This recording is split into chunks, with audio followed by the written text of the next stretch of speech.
Basically, the aircraft had gone into out of control flight. It was stuck in a dive at the ocean. And 2 seconds before impact with the ocean, I just remember the ground rush of the ocean coming up at me, just filling the canopy and making it very clear that there's no other way out of this thing. Just that sinking feeling in my stomach, that deep sense of dread, like, oh shit.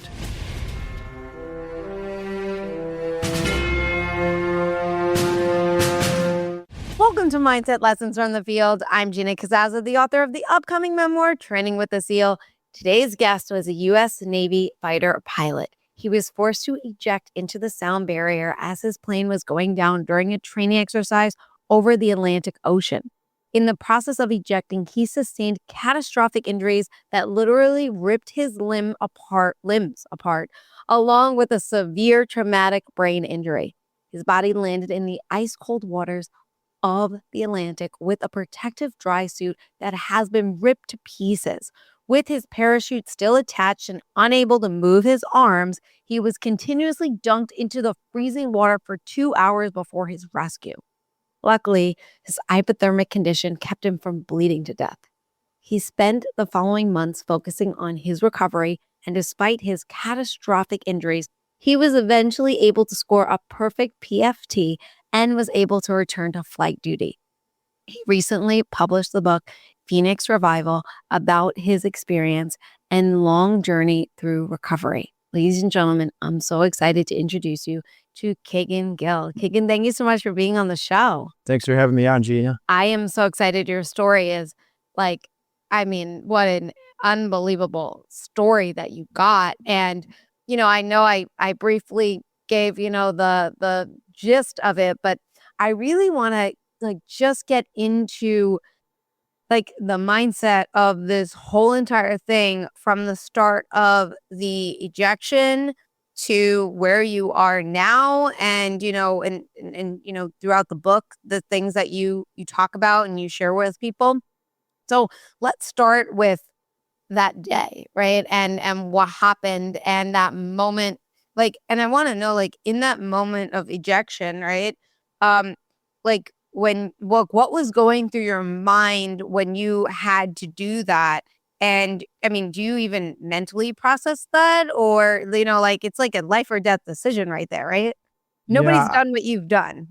Yeah, I have a clear linear memory up until the moment that I basically reached for that ejection handle between my legs. So basically the aircraft had gone into out of control flight. It was stuck in a dive at the ocean.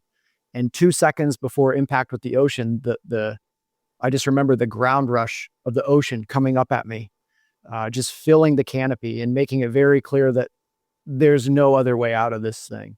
And just that sinking feeling in my stomach, that deep sense of dread, like, oh shit. And from there on, it was like the training kicked in and it was just reactionary. I didn't have the time to contemplate, what's this going to do to my body? It was just a very straightforward, either you pull the ejection handle or you're going to be dead in 2 seconds. So fortunately I did. And from there on out, for the next several weeks, my memory was non-linear anymore. There's been flashbacks that I've gotten back throughout, but most of what we've recovered and how I tell this story is from the investigation that really put all the pieces back together from my fragmented memory. Do you remember being in the ocean and fighting, to not drown? Because from what I've learned, it's that parachute was really weighing down, and that person that went to go and save you was also getting dragged down from the parachute. So do you remember any of that part? I do. I remember it. The way I got that back in my memory was largely through, over the course of years, I really struggled with night terrors. So I'd be trying to get sound sleep, and as soon as I would go into a dream state, I'd be back in that, and I'd be back in the emotions of it, and this just overwhelming sense of terror and dread. As for anybody who's ever been held under the water when you need a breath of air, you know how terrible that feeling is, where you're starting to, as you hold your breath for so long, you start to spasm, and your lungs will start to inhale the water involuntarily. And that's where I was in and out of. And in the back of my mind also, to add to the terror of that moment, was I knew I was bleeding out. I knew my body was paralyzed. And I also knew that there was a huge great white shark right in that area because prior to the flight, Mm. my friend Fisty, as a joke, put up the shark tracker app and put all these GPS tagged sharks that are, no kidding, real sharks out there Mm. that have been tagged for research purposes.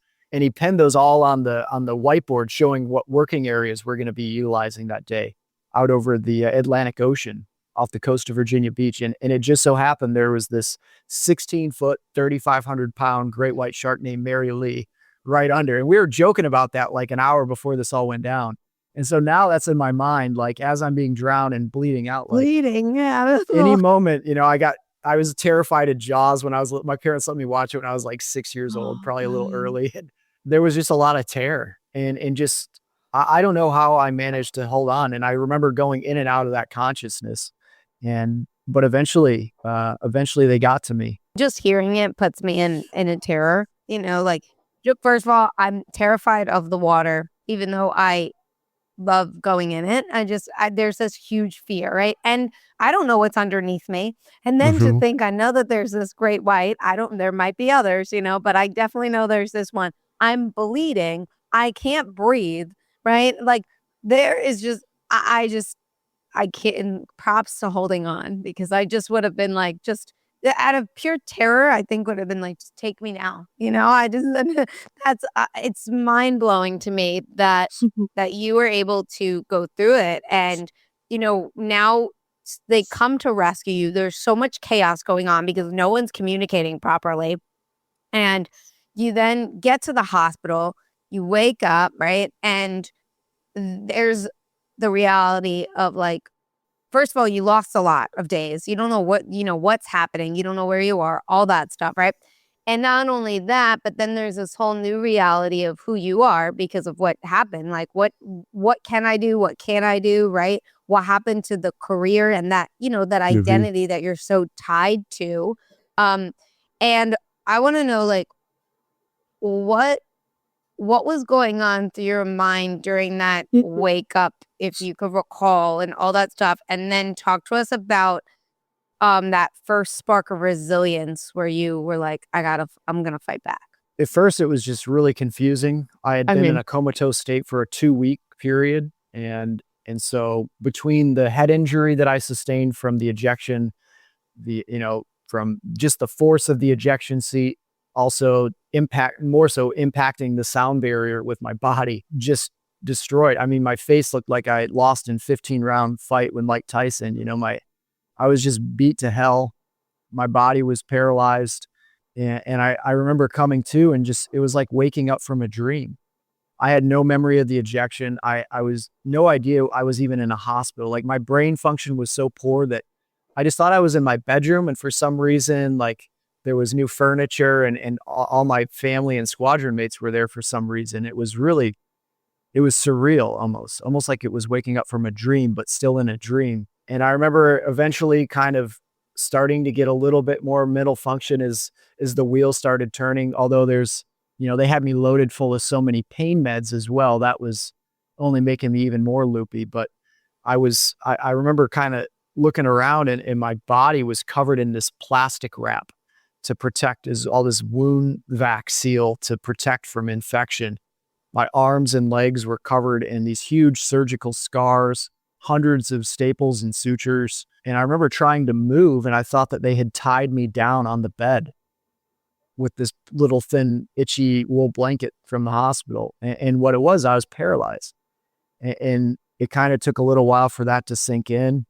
I've got patches of wires all stuck all over me, monitoring my vitals. It was a relief to see everybody there, but I was still really confused as to why is everybody in my bedroom, like waking me up. And as the wheels started spinning again, eventually the medical staff came in and they said, "You've been in a high speed ejection. You're, you're likely never going to be able to walk again. Your arms are no longer going to work, and your military flying career is over." And I think they were just trying to be real with me. But in the back of my mind, the first thing I thought was, fuck that. I'm gonna prove you wrong. I'm not gonna be stuck in a state like this the rest of my life. And I started to just visualize Like, what's it going to be like to come back into this hospital in my flight suit with my wings on my chest and be like, I'm back flying. And at this opportunity, I could have chose either path. I could have bit off on, I'm paralyzed. I'm never going to walk again. My life is in ruins. I just crashed a jet. How much responsibility do I owe to that? There's going to be a huge investigation that's going to tear my life apart. Like, I had every reason in that moment to just go into this drug induced place that so many people do, especially with opiates and the pain meds they were giving me. I could have just easily just buried myself in all that. And I wouldn't be here telling this story if I did. But instead, I had this little tiny ember of hope. And that's what I made the conscious decision to feed. And I didn't know what I was doing at that point, and I couldn't have described it even then. But now looking back at it, I made the choice to cultivate that little ember, to feed that little fire and help it grow. And the more I fed that little fire, the more I visualized, the more I saw myself back in the cockpit, and the more I worked towards that goal with discipline and consistency of just waking up in the morning and being like, okay, I can't move, but what can I do today? Can I wiggle something? And started sending those messages to my nervous system. And little by little, things started to work again. But it was because that was the ember that I was feeding instead of that darkness. And I think that was a really pivotal moment in my recovery, was just that mindset shift right in that moment. But I think that can apply to so many people. 100%, 100%. And I know from experience now, mine was nothing like yours, but I went completely deaf in my left ear, and they don't know why. And I remember when they walked in with the box of tissues and they said, you lost your hearing, and I'm like, well, how I get back? And they're like, you can't get it back. And I'm like, I'm getting it back, right? And there was just this little spark of, I'm going to fight back to get this, because in my mind, it was like miracles happen every day. So why can't I be that miracle, right? But there were some really low points that I had to fight. And really, it's just like I had to fight the reality versus what I was feeding myself and that mind. Because in the reality, no matter how many doctors I saw, they all said the same thing, right? Okay. And no matter how many hearing tests I took, they all said the same thing, right? And I was like, something has to work. And I got to a point where I regained a majority of my hearing, which shocked everybody. But Nice. how do you deal with, I know how I dealt with those low moments and stuff. I want to know how you dealt with those low moments as you're battling injury. Not only that, but it's very different than me, because you have drugs in your system, like you have all this like medication and all this other stuff. You have the terrors that you were talking about. Like, what is the mindset shift that helps pull you out of that dark place, especially when, like you said, the doctors are kind of giving you that reality, but it's a reality that you don't want to take in. And sometimes, as you mentioned, though, it's easier to, you didn't mention this part, but you said I could have went two different ways. And sometimes it's just easier to accept. Like, it's easier to be like, okay, I get it. Like, and then I'm gonna like for myself, like, I'm never gonna hear again. That's it, right? I'm never gonna walk again. That's it, right? But to fight that, you're also not only fighting, what's the reality, but then you're also fighting the experts, right? And Mhm. and then Oh, all yeah. the people, and sometimes your family is trying to shield you. They might be like, well, maybe you should, instead of being like, no, let me keep going. So talk to me about your mindset during these low points and stuff. Yeah, I mean, there's like there's a really good saying I've heard other people say, and that's when you have a doctor come in and tell you something, you should believe the diagnosis. Yeah, I have hearing loss, or yeah, I am paralyzed, but don't believe the prognosis. This is just statistical nonsense, and you really get to have a huge part in that recovery and become the minority of your recovery based on your mindset. And there's only so much that you can overcome. If you have certain levels of injury, your arms and legs have been cut off, you're not going to like grow new arms and legs, but there is a lot that can be done simply by staying optimistic and staying focused on your goal. And the way I really dealt with it was, instead of kind of biting off in this overwhelming anxiety and fear and everything that I could have, I really just focused on, what can I do in this moment? And I didn't realize it at that time, but that was like a mindset thing that, like, this is what meditating is all about, is being in the present moment and just living in the moment. And that's what I did unknowingly and without really any coaching. I just found that if I just focused on what I could do in that moment of therapy. Okay, we're doing speech therapy today. I'm going to pour everything I can into that. Okay, we're doing vision therapy today. I'm going to focus on that little stick as hard as I can and rebuild my eyes. And that's what I really focused on. And I poured myself, my attention, and my energy into just, all right, what can I do right now and recover? And those little consistent efforts at that and having that mindset of I'm going to get better, I'm going to figure this out, I'm going to be that miracle, that was really what drove me through. And it wasn't, every day wasn't a good day, every day wasn't progress. There was a lot of false backwards and dark times throughout, but I consistently got back up and I said, okay, I want to start walking forward. Okay, I screwed up yesterday, I went into a dark place, I beat myself up, I'm not doing that today. I'm going to step forward again. I'm going to climb back out of that hole. And just having that mindset, like, you can't keep me down. And like I'm going to prove you all wrong, was really powerful for me. I think that was something that came from my childhood. I was always like a sort of a runty, nerdy kid, and I got picked on a lot and beat up and got in fights. And I think I always had this sort of underdog fighting spirit that was cultivated at a very young age of like, fuck you guys, you can't tell me what I can and can't do based on who you think I am. And I started to see that that was sort of like a superpower that got me through a lot in my life, especially with this.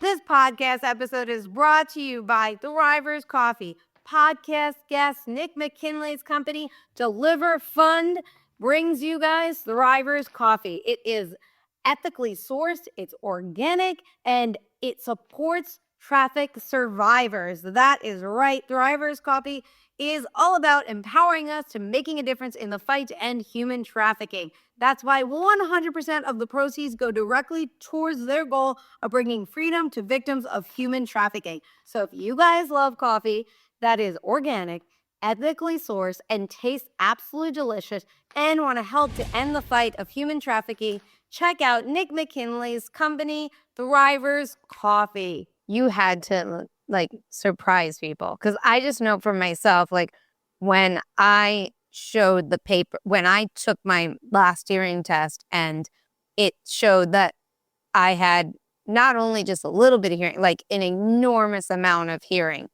they didn't believe, it was a different like place. They didn't believe me that I had zero. They were like, that's not possible. This never happens, right?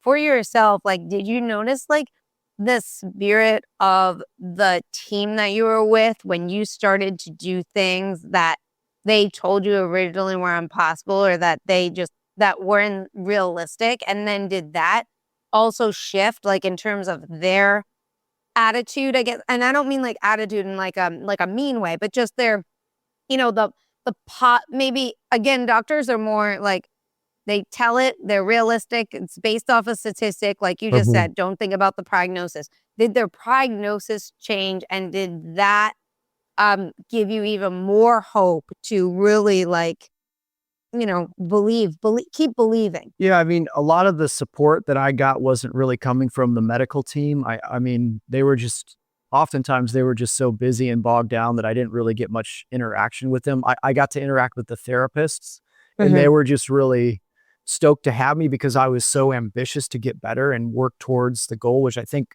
a lot of people get into that situation, and understandably, they just kind of give up and they don't want to put the effort into the therapy, which only makes their chances even slimmer when you're just not even putting in the effort. So there was a lot of support from the therapist, seeing that I was very involved and dedicated to this. And I had a mindset. I remember probably one of the biggest ones was when I was seeing the psychologist, who's like seeing my mental processes taking place and understanding like, okay, this guy's got some serious mental fortitude that is driving him forward. And he was really kind of the first physician, I think, that really was like in awe, like, wow, you've got something going on in your mind that is really powerful. And I don't think the medical community even understands it. Maybe nobody does, but there is something going on. I mean, beyond our five senses, that you can call it the quantum field, divinity, God, whatever that is to you. But there is something far beyond the power of just this physical world of matter that's around us that we perceive with our five senses. There's something happening much deeper And you can access that through your mindset. And that's really what I found that I could unlock was visualization and positive energy towards myself and self-love. And that cultivated this healing environment within me, regardless of what was going on outside and the statistics and all the naysaying. But as time progressed, there was a huge transformation. And it took years. It took 2 years in total before, I kind of had my body and mind back. And through that, I had dark times. I had plenty of times where I was taking a bunch of oxy and drinking it down with scotch and like just melting into the ground. And I remember kind of laying there on this beach chair outside as I'm just kind of melting into the ground from all the oxy and everything. And I was just like, I could stay here forever. And I can see how so many people get tempted into it. It's just like bliss. And you're Mhm. just so at ease and so peaceful. But I came to realize like this is artificial, and this isn't who I want to be the rest of my life. And fortunately, even with those times, I was able to climb back out of that. And where it took a lot of fortitude, especially, was getting off all of these pain meds. I mean, I was on so much shit for pain management, from amitriptyline, tramadol, trazodone, oxycodone, oxycontin, and massive doses of gabapentin, which was supposed to be a safer alternative that was freaking devastating, and the hardest thing that I had to wean myself off of, by the way. More difficult, I thought, than the oxy. Through applying that same consistent discipline that I did through my physical recovery in order to get off the medications, I just did little by little.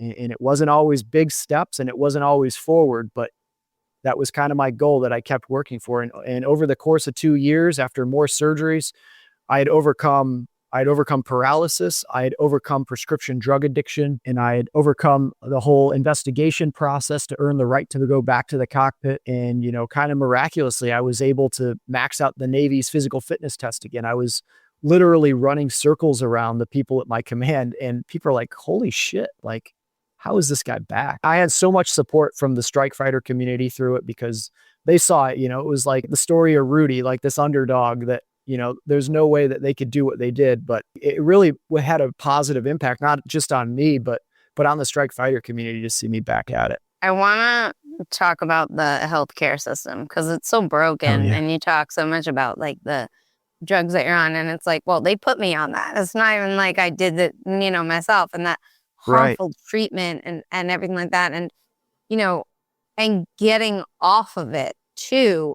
Um, what what advice do you have for not just veterans, but anybody that's like stuck in this healthcare system of like drugs, and all this other stuff that isn't helping them, or that they're so dependent on, so like they think that it is helping them. Like I have family members that are like, you know, that have been on stuff for so long, and that just getting off of it obviously not only just affects you, but also they feel like it's a need. Like when they're You off know, of it, it's like, well, that was actually helping me. Like, no, so talk to us about that. it's tough to go against what the physicians are saying. You Hmm. trust these people. They've got lab coats and fancy degrees, and they're supposed to be the experts on all of this.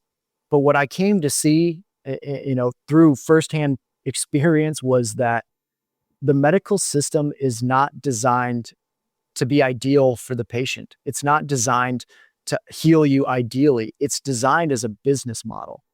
In the business model of that pharmaceutical system, especially, and this goes for all of conventional healthcare, be it the VA or elsewhere with mainstream insurance, is all built around this for-profit model, which is get people on a drug that they need to continue to take for the rest of their lives. It's not going to really cure you.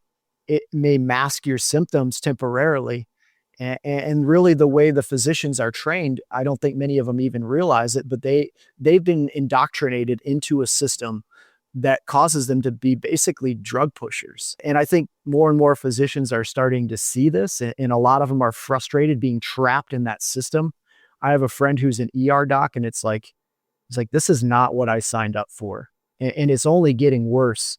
With all these corporate takeovers of hospitals, and it's become this like money making machine, and that's the goal of it. It's not to help fix people, but once you start to see that those medicines are not designed to help fix you. They're designed to keep you addicted and coming back for more and making more medical appointments. And it can get you on this freaking hamster wheel where you're running and doing all this stuff and spending all this money and time and effort, and you're not getting any better. And oftentimes you end up worse. And then you need more medications and more medications. And you get sucked into this freaking vortex that is the conventional healthcare system in the Western world today that is failing people abysmally.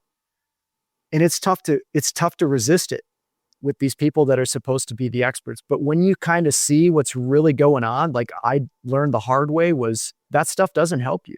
And even when I was like, I want to get off this, and I went and talked to the pain management team and said, I will figure out the pain part of this. I don't need to be on all this. They're like, oh, well, you're feeling no pain because of the medication regime you're on is working. And it was just like, they are so well trained. I don't even think they realize that they're trained to just keep you on this stuff. So you kind of have to fight against that, and you kind of have to urge them. And if they're not going to cooperate with you, what I had to do is just figure it out my own, which maybe isn't the safest thing, but you know what? We have an obsession with safety in our culture right now that is crushing us and has become detrimental and used as an excuse to control you. So sometimes, yeah, you do have to break what's maybe the safest thing you can do in order to move forward in your life. And I took the steps to slowly wean myself off of those medications one at a time, very methodically. And I just kind of did it by feel. I started with some of the less potent ones. I started with, I think, the amitriptyline initially, and then the tramadol. And I would just take a little bit less each day. And I would just notice how I felt. You know, I started to feel really sick and nauseous, or started to have really bad pain or something. I would slowly increase the medication. And I just kind of did that, each one individually, until eventually I was down to just gabapentin. I thought the oxycodone was going to be the hardest one, but within a few months, I was able to wean myself off of that medication just by being consistent little by little and just feeling my body. And then I got to the gabapentin, and that one was awful to get off. I was up at 2,400 milligrams a day of that stuff, which was an absurd amount of medication to be taken with that kind of medicine. And I slowly just had to, over months and months and months of feeling sick and nauseous and nervous and just completely clouded mentally, like almost incapable of doing much anything, I got off of it. But it was just that same consistent discipline with the goal in mind. And it wasn't always, again, it wasn't always steps forward. There were days that, you know, I was like, oh man, I just need more of it. And I would take a bunch, and then I'd be back 10 steps or 10 days. But that was that same mentality of just working at it little by little, and trusting yourself, like relearning to trust yourself, and your intuition was a huge part of it. It is so challenging in terms of like, I am, you know, like, I'm the advocate for myself, right? We're all our advocates for ourselves, right? But like, I am my own health advisor in a way. Oh I yeah. go out, I do the research, I figure things out. But it is really challenging. I didn't go to medical school. I didn't, study all this stuff. I'm studying on my own, right? But what does that mean? I have to really trust myself and trust what I'm Yeah. learning and all this stuff. And it is really challenging to go through go against what they're saying to you when they're the known experts, right? Yeah. And then you wonder, like, well, if I went that way, would this happen, or all this? Like, am I doing the right thing for me? And essentially, only you can make that choice. But did you have doubts throughout the way? And how do you combat those doubts to know that, like, what you were doing for yourself was in your best interest? Yeah, it was challenging, especially with the authority that is the medical profession, and not fully understanding it as deeply as I do now. There was always this worry, like, am I going to cause a seizure? Am I going to like end up dead because I'm weaning myself off of this stuff? And I really had to trust myself. It can be difficult to go against what the expert or so-called experts are saying. And I'm not saying, oh, there's a lot of really good physicians out there. I owe my life to some very skilled surgeons. And I think when it comes to trauma care in our Western medical system, it's phenomenal. Like if you've been blown up or broken in a car accident and you need to be put back together again, there's no better place to be on the planet than here in our healthcare system. But it's all the chronic health conditions and the aftercare and that, especially the mental health system, which we haven't even gotten into. But in those realms of medicine, there's a lot of flaws. A big one is there's an outstanding book out there. It's called "Sickening: How Big Pharma Broke American Healthcare and How We Can Fix It" by Dr. John Abramson. And that goes on a deep dive of the way that our research system has been corrupted by the pharmaceutical industry. And when they research these drugs, it's often funded by the very pharmaceutical maker that made the drug. And they obviously have a very much a conflict of interest in that study being positive. And you would assume that in order to become a double-blind, placebo-tested, peer-reviewed article in a medical journal that's talking about how great this stuff is, to telling all the doctors what the next best medicine is, that it's this perfect system, but it's just not. The pharmaceutical industry essentially gets to referee their own studies. While they'll do a full study, they get to select an analysis of what data is taken from that study to use for the peer review. So the peer review process doesn't look at the entire study. They just look at whatever the pharmaceutical company cherry picked out of the study that they want to present for peer review. And what that causes, they've been caught doing it, they've gotten in trouble, but the fines are so tiny in comparison to the profit of getting these drugs out there that it's just a slap on the wrist for them. When you're making billions of dollars off of something, a few $100,000 or millions of dollars of fines is like, it's just the cost of doing business. And unfortunately, that continues into the day. And what's happening is these medical journals that are getting pushed out to the physicians as gospel are flawed. And most of the physicians, I don't think, realize it, that this is just, there's human error in it. And I think most of the medical professionals out there, and I even think most of the people that work at a pharmaceutical company have good intentions, but there's some serious corruption within it that's broken the system. And so now realizing that, I realize how important it is for you to take your health into your own hands. You have to be the captain of your own ship as you go through your health struggles. And really, for chronic conditions, it needs lifestyle changes. It needs you to take control of your life and enact healthier choices. Prioritizing your sleep is probably the most foundational, important part of healing from anything. And we live in a society that doesn't really value rest.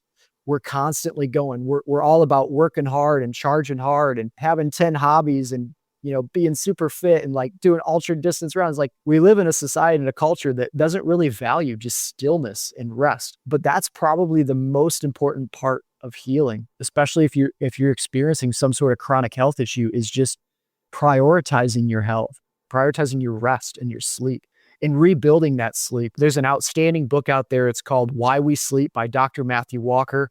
And it goes on a deep dive into just how vital sleep is for everything in our life, from our physicality to our mental health, and everything in between. And then some really common things that we do to ourselves that crush our restful sleep and take a toll on us, especially over the years.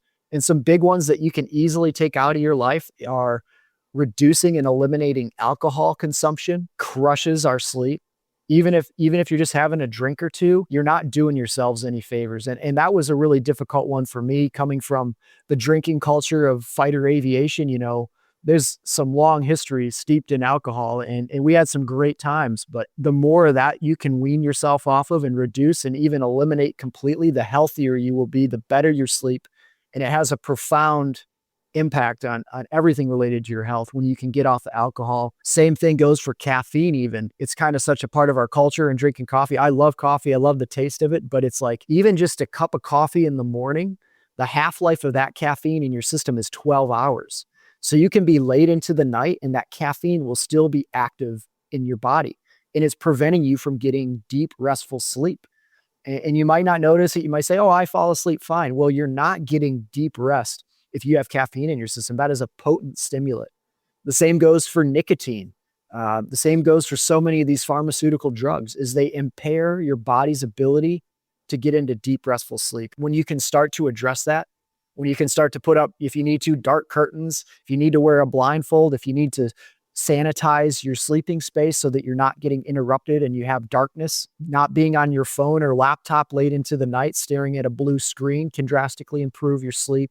Just getting out in the morning for a walk for 15 minutes outside not only gets you some exercise and fresh air and connection with nature, but it exposes you to that sunlight in the morning, which is vital for setting your circadian rhythm.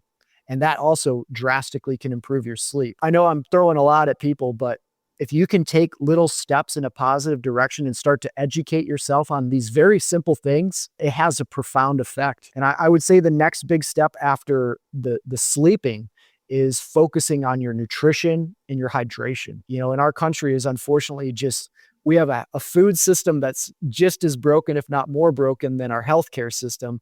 And hey, by the way, it's run and owned by the same people that are profiting off the medications that they get to prescribe you when you're sick from the food that's making you fall apart. I'd say 95% of the food at most grocery stores is freaking garbage that is depleting your nutrients. And so you really have to relearn to eat. And it's not a diet, it's not calorie restriction that I'm talking about. But just by shifting to eating real food, plants that are grown out of healthy, nutritious soil and not doused with herbicides and pesticides, coated in glyphosate that poisons you from the inside out, killing the gut microbiome that so drastically impacts your gene expression, who you are, the healthy version of yourself. If you're eating stuff that's full of poison and you think maybe, hey, well, I wash my produce, you know, I'm getting most of that off. Even a little bit of this stuff is poisoning you and it gets into the food, even if you wash it. And another thing is when you're dousing the soil in these herbicides and pesticides, it's killing all the microorganisms in the soil. And so the very things that we eat the plants for to help us with and get these essential amino acids and things that our body can't produce by itself, we're instead getting completely nutrient void. It may look like an apple. It may be the biggest apple you ever seen. Like everything that's being genetically altered now is like massive and it tastes sweet. But you'd have to eat 5 or 6 of our apples nowadays to get the nutrients that you would have gotten out of one little apple back in the 1950s because our soils are so depleted that are being used for industrial agriculture. And the food that we even eat, I mean, the animals that are confined, don't see sunlight, they're eating grain that their digestive system isn't designed to handle because it's cheap and it makes them get big quick so they can slaughter them faster, that are pumped full of antibiotics. If you're eating a sick animal with that fat composition that's completely unnatural, it will make you sick. And you know, you can eat a 100% grass-fed beef or wild game, and the fat content in that is nourishing and gives your body vitality. But if you're eating that same animal that's been raised in a shitty environment, as so many of our industrial processed animals are, it's poisoning you. It completely changes everything. Instead of getting a balance of omega-3 and omega-6 fats, you're just getting all these omega-6s and there's so much more to it. But if you eat stuff that's sick and grown in sick soil, it's going to make you sick. And that's what I think we're seeing is even the things that should be nutrient dense and healthy for us, and even all the things that are dressed up to look like healthy foods are oftentimes just full of garbage. You pick up a loaf of bread. I'm not just talking like junk foods. Like we know like the Cheetos and the chips and the cookies and stuff like that aren't going to be good for you, but it's way beyond that. It's all like the staples that people are buying at the store that you would assume is more of a healthy food. But if you pick up a loaf of bread and it's got 30 ingredients, half of which you cannot pronounce because they're not real things, they're artificially synthesized crap, that's going to poison you. So turning your diet towards a whole foods approach where you're going to local farmers markets if you can access them is a great place to go.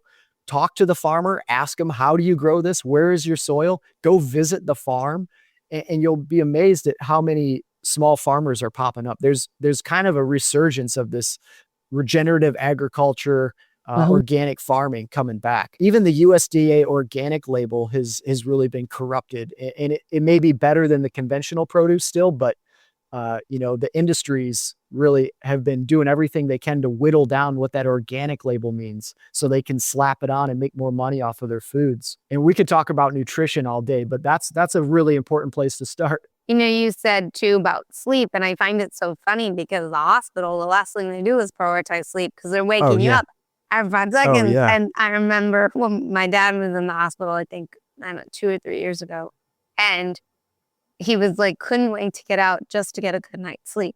He's like, I don't know how anyone could get better in this hospital because every 2 hours they're coming Oh in. And yeah. then the worst thing is they come in at night.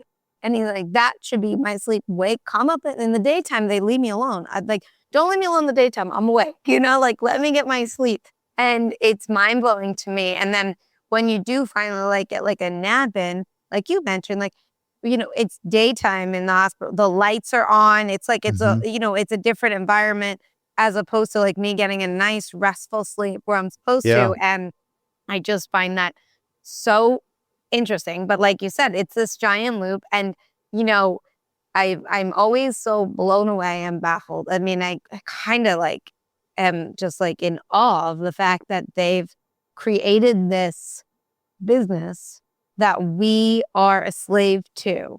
And I mean, I mean, what's the best word for me? I mean, it's pretty impressive. Okay, is really what the word is. But but the thing is, like, we buy into it. I mean, look at what happened, 4 or 5 years ago, right? Oh It's yeah. like we buy Disaster. into the craziness. And I was just talking to a guest that was on the show um the other day where I said, how nuts was the world? And I said, but the fact is that people buy it because the experts are talking about it. And if anything, now today we're learning that like, well, we need to be questioning these experts, right?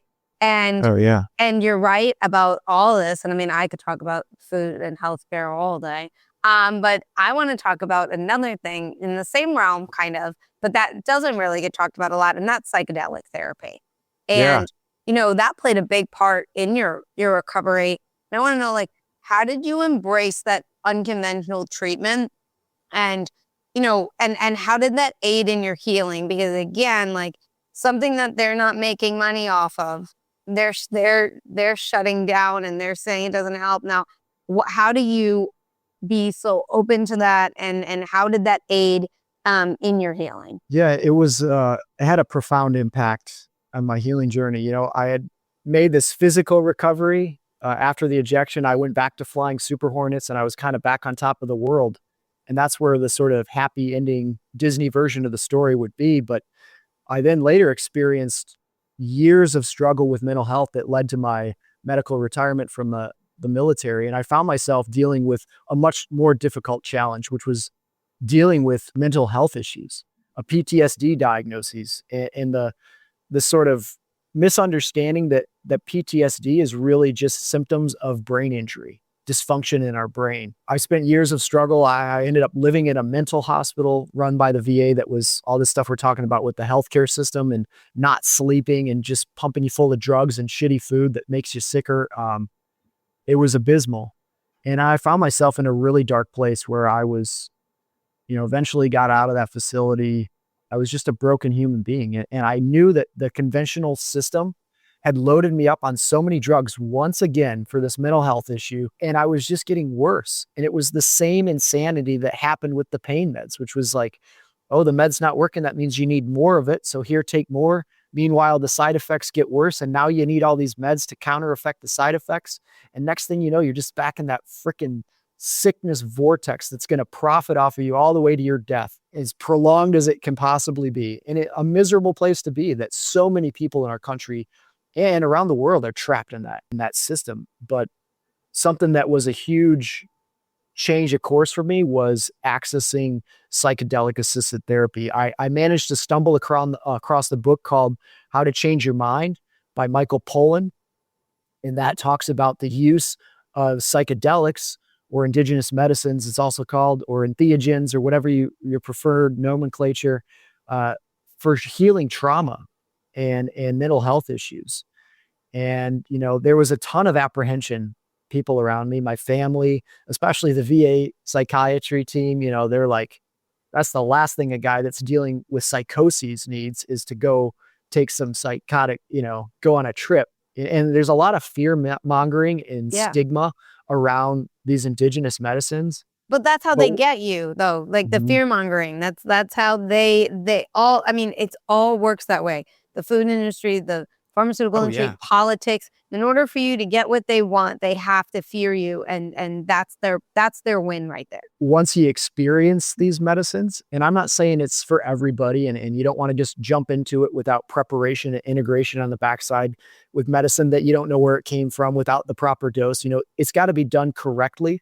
But when they're done in the proper way, these medicines are maybe some of the most promising tools for healing the human body, spirit, and mind that there are. And what I experienced initially was I found a local guide and I had a psilocybin ceremony with psilocybin mushrooms, which are kind of a more mellow version of psychedelics. They're still very powerful, but in comparison to some, they're kind of like a good entry point that are pretty accessible. And, I'm not telling you to go out and break the law, but, if you're not allowed to ingest a plant that grows or a fungi that grows in your backyard that's going to help heal you, we're kind of in some dark times and the rules are broken and the system's broken. So you kind of have to be a little bit of a rebel in this system unless Yeah. you have the money to travel outside the country that so many people are kind of being forced to do to keep it on the up and up. But what that did for me, use Michael Pollan's analogy from How to Change Your Mind, I experienced it. It's a perfect analogy for it, but it was like a fresh snowfall over all these ruts of negative emotions and behaviors that had become who I was.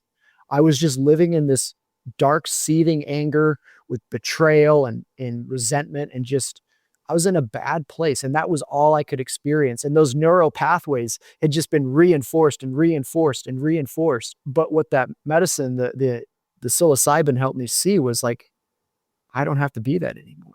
And you get a fresh view from the top of that mountain with this fresh snowfall.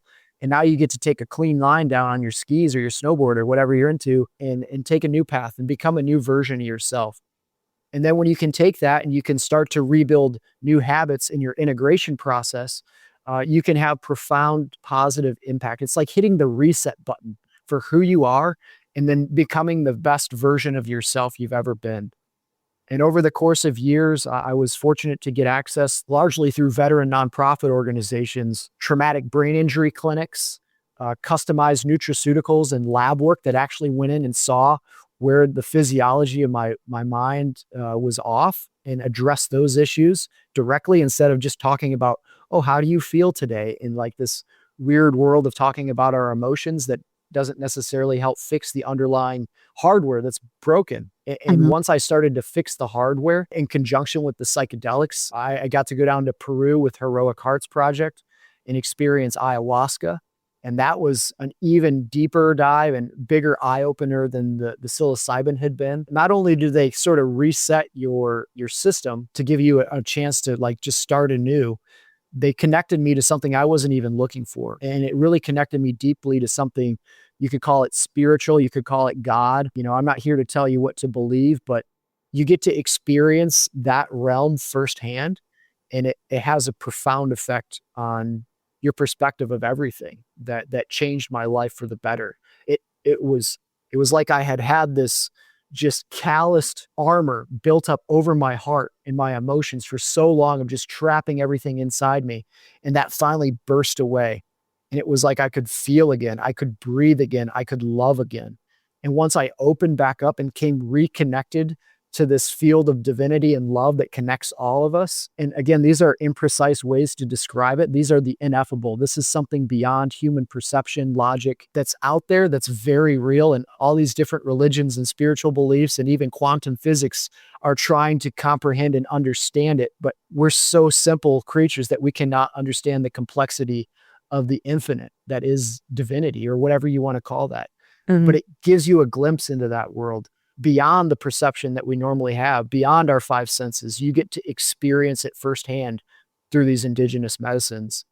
And that is incredibly powerful in itself. These indigenous medicines also have been shown in studies, especially with ibogaine and psilocybin. They've shown that, and I think it really applies to a lot of these types of medicines, but they help cause rapid neuroregeneration.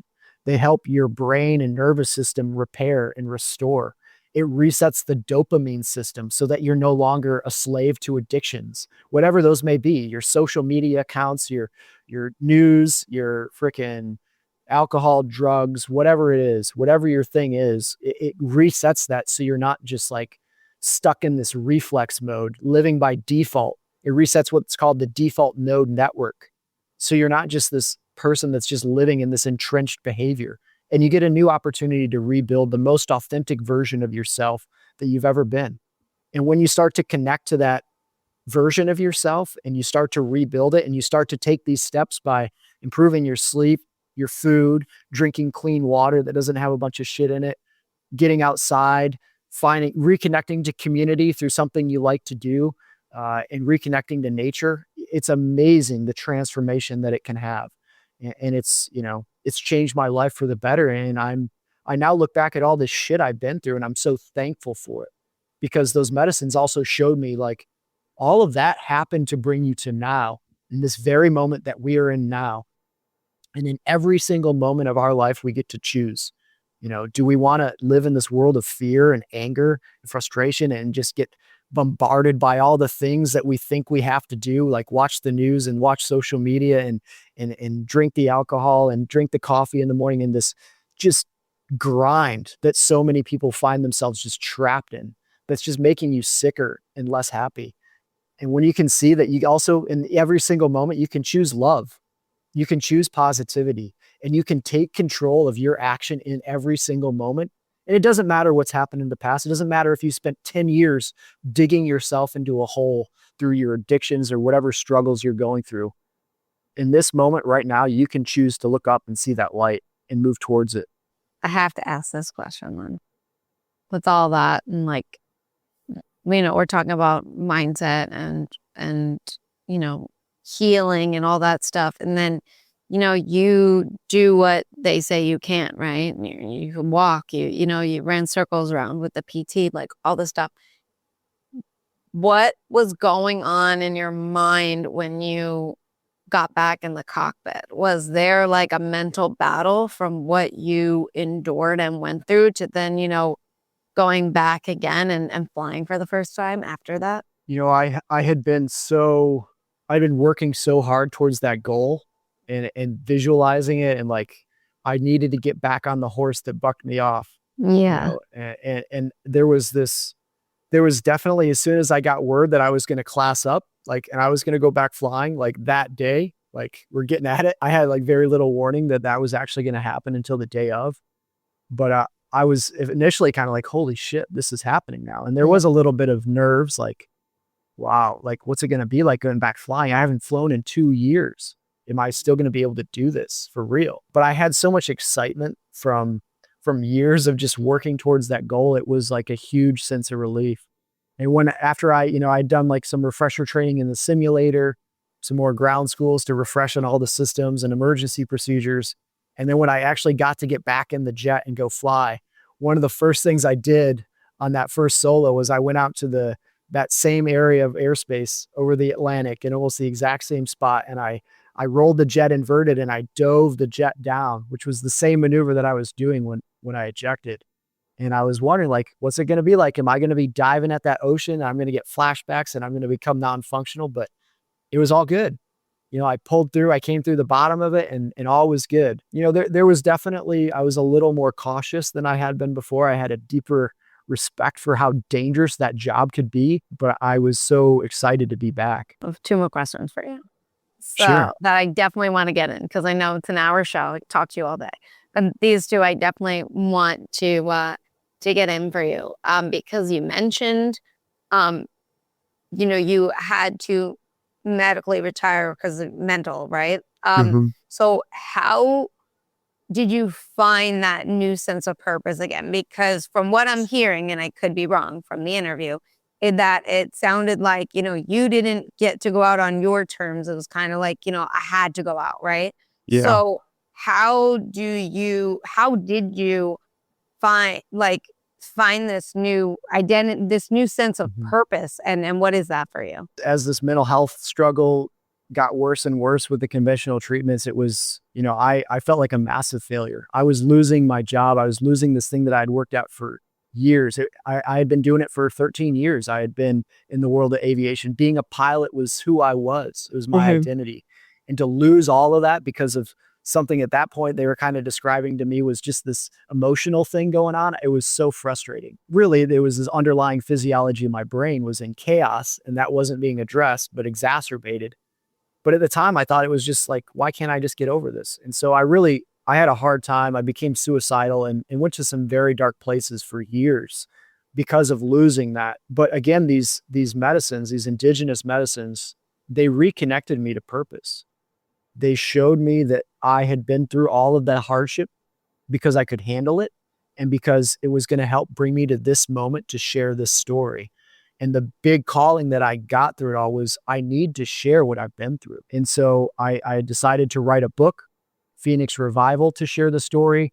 I've been going on tons of different podcasts to share this story. You know, I've been a motivational speaker now for about 2.5 years. So I travel all over the country and all sorts of venues to speak to corporate events, mastermind retreats, nonprofit fundraisers, universities, high schools, and everything in between.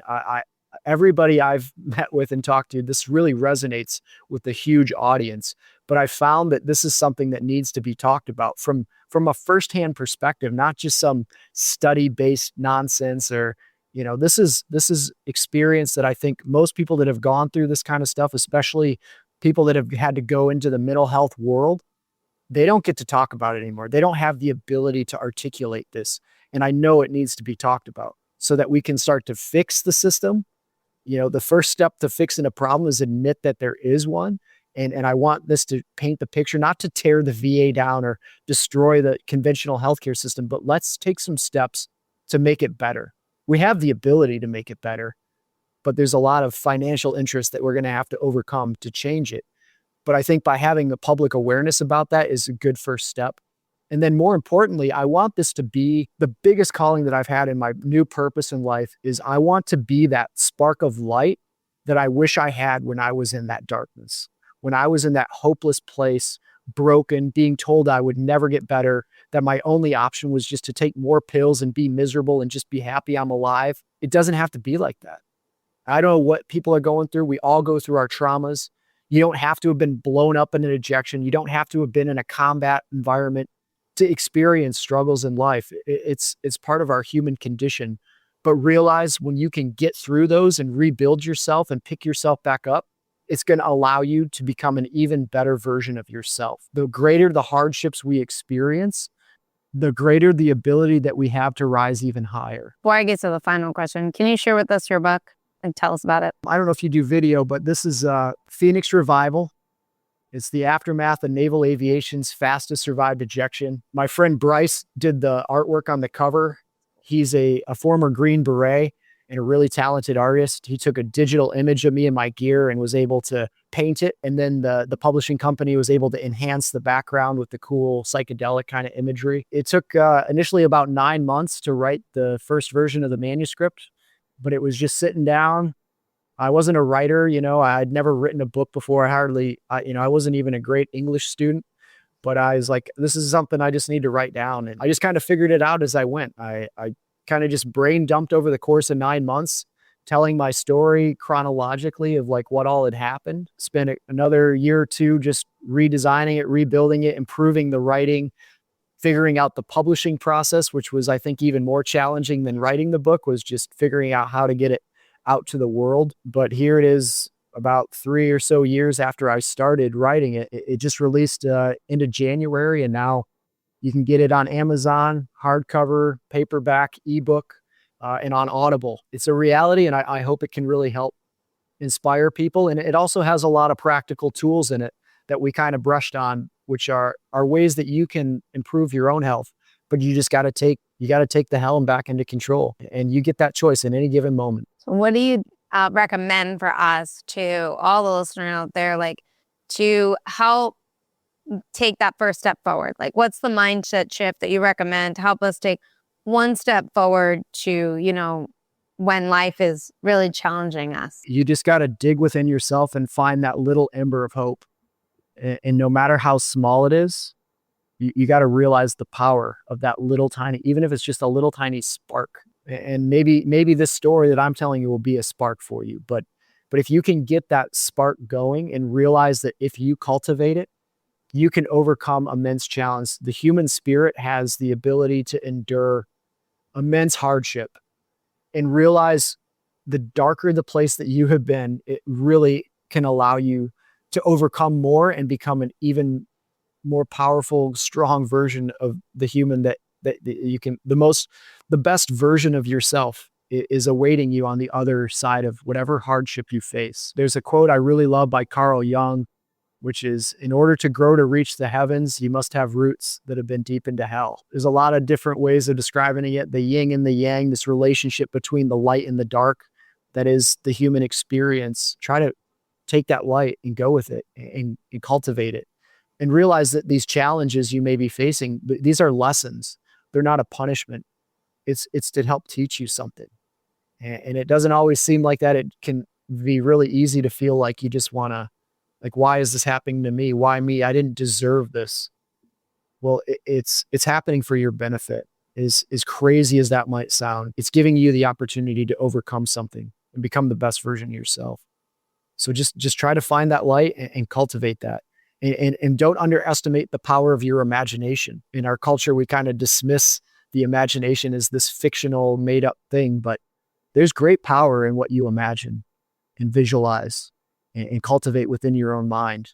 That's beyond, I think, most human understanding, but is incredibly powerful. Thank you so much. Thanks for sitting down and chatting with me today. You were a pleasure, and I really believe our listeners are going to get a lot of that out of it. So thank you so much. Thanks for having me, Gene, and I really appreciate these questions. They're really thoughtful. Oh, thank you. Thank you so much. I really am excited to read your book. I'm really excited. I got to get that. And for anyone that's listening, like you mentioned, like there's a lot of practical takeaways. We just touched the surface on this interview. You know, the book really is going to give a deep dive. So I highly recommend checking that out. And don't forget to like, comment, subscribe, become a Substack member, because it's all free. And you're going to get some extra stuff that, only the subscribers get.